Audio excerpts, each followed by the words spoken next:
FM présente À contre-jour. Interview tamisée par César Monassi.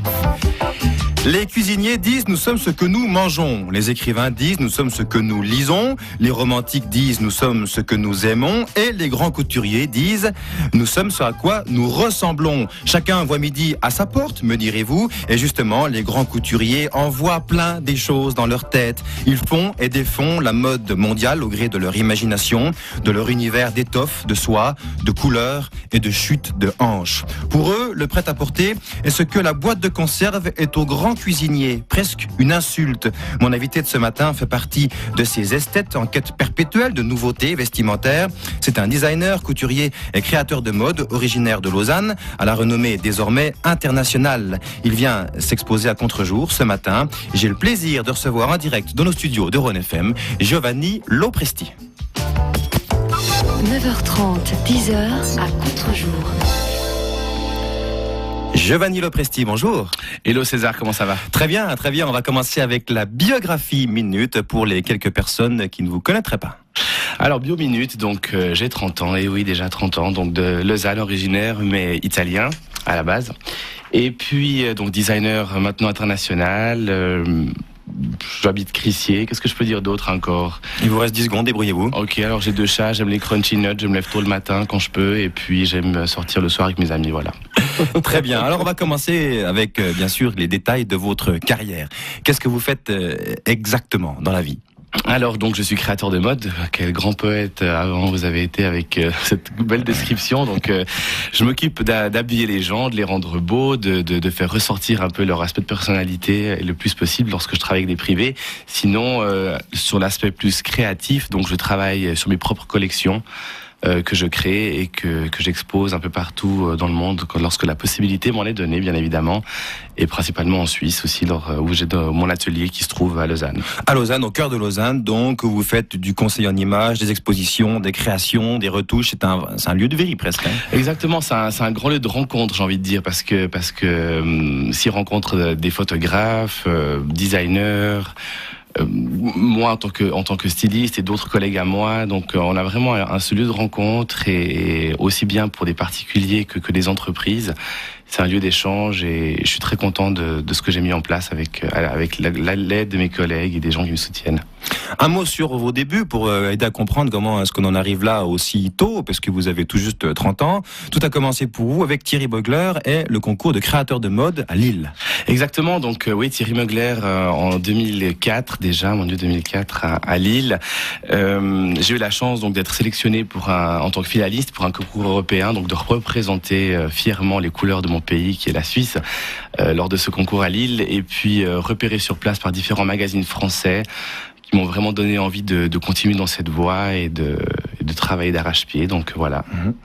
Vous avez habillé les enfants à Johnny Hallyday, vous avez habillé Lewis Hamilton, le coureur de F1, Tonya Kiesinger et bien d'autres, la liste est très longue. Engagé par les plus grandes marques de luxe, d'horlogerie, vos tenues sont portées au Festival de Cannes. À tout juste 30 ans, vous êtes plutôt bien débrouillé. C'est toujours dingue parce que c'est un peu tout un choc émotif tout d'un coup là, parce qu'on se rend pas forcément compte de ce qu'on a fait. Mais je vous remets votre vie devant vos propres yeux. Donc ça fait bien plaisir, mais oui, j'en ai fait des choses et mon Dieu, qu'est-ce que je suis fier et qu'est-ce que je remercie aussi la vie et toutes les personnes qui me soutiennent activement et qui sont passionnées et dévouées. Et qui m'entoure, donc oui, j'en ai fait plein de choses et c'est un parcours qui est long, qui est tortueux. Il faut beaucoup de patience, mais comme on sait, la patience a aussi ses récompenses. Et je pense que c'est la juste récompense à 10 ans de travail. Et il faut bien sûr aussi des coups de main, des relais pour en arriver là. Vous avez été repéré par Giorgio Armani, le chorégraphe Lorenzo Battaiola, jusqu'à être invité au Teatro Smeraldo à Milan. C'était l'an passé devant un parterre de 1000 fashionistas, les spécialistes Exactement. De la mode avisés. En plus en Italie, donc du pays de vos origines, un grand moment pour vous ça. Un grand moment parce que c'était la première fois que j'allais m'exposer dans mon propre pays, donc ça faisait un peu bizarre de se pointer comme ça en Italie avec la concurrence qu'il y a actuellement sur le marché de la mode italienne. Donc c'était un grand challenge, beaucoup de pression, mais très content. Ça a été très bien accueilli et si bien accueilli qu'on renouvelle l'expérience cette année, que je repars en juin. Donc voilà. Exactement, on en reparlera tout à l'heure.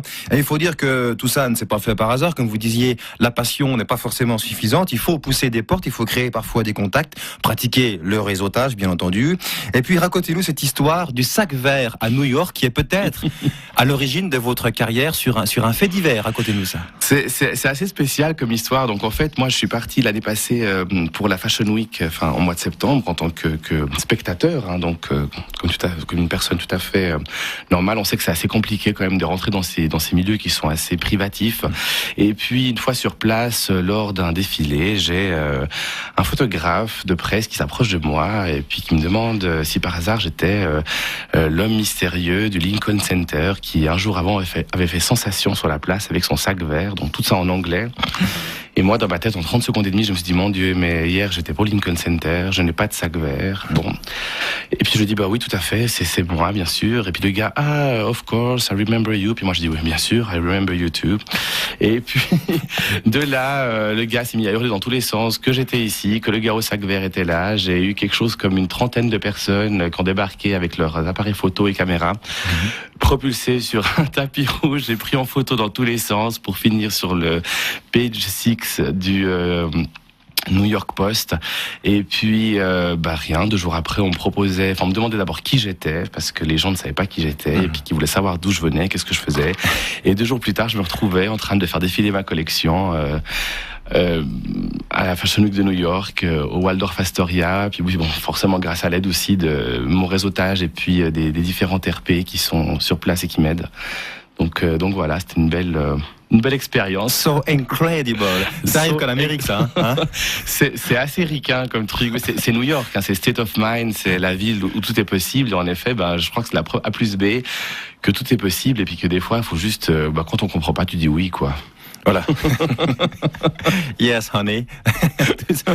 Tout le monde est copain, tout le monde est le chéri, tout le monde. C'est ça, quoi. Donc maintenant, vous avez poussé ces portes, vous êtes donc en contact direct avec les grands couturiers internationaux. C'est bien parce que moi, si j'ai un t-shirt Giorgio Armani, s'il est déchiré, j'ai beau appeler Giorgio, il me le répare pas. Il y a peu de chance. Peu de chance, oui. C'est toujours difficile de décrire les créations de mode à la radio. Et évidemment, c'est même relativement technique si on voulait décrire finalement la haute couture à la radio.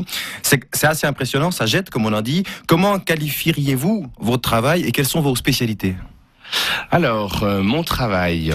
Alors d'abord, je me suis spécialisé dans le cuir et la fourrure pendant 2 ans lorsque j'ai vécu à Chypre et que j'ai travaillé pour une autre maison de couture qui est Fanny Xenophontos. Et ce sont des matières que j'aime beaucoup travailler. Maintenant, mon travail, il est diversifié parce que j'aime me renouveler à chaque nouvelle collection. J'aime faire quelque chose de complètement nouveau, complètement neuf et surréel. J'aime ce qui est très théâtral. Ça, j'ai une mode qui est très théâtrale, qui en jette. J'aime ce qui est visible et ce qui est vu. Un petit côté baroque. Un petit côté baroque, un petit côté, ouais, exactement, un petit côté baroque. Ça me va tout bien. Et j'aime bien aussi ce côté un peu androgyne qu'on peut voir dans les créations hommes.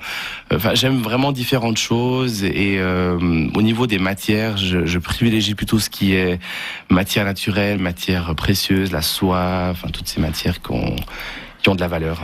Et j'engage les auditeurs à aller voir ce que vous faites sur votre site www.giofashion.com. On va appeler une fois. C'est G-I-O, Fashion, F-A-S-H-I-O-N, giofashion tout attaché.com. Giovanni Le Prestige, je vous retrouve dans quelques instants. Vous allez vous exposer à Contre-jour juste après cette petite pause musicale. Avec plaisir. À Contre-jour revient après ça.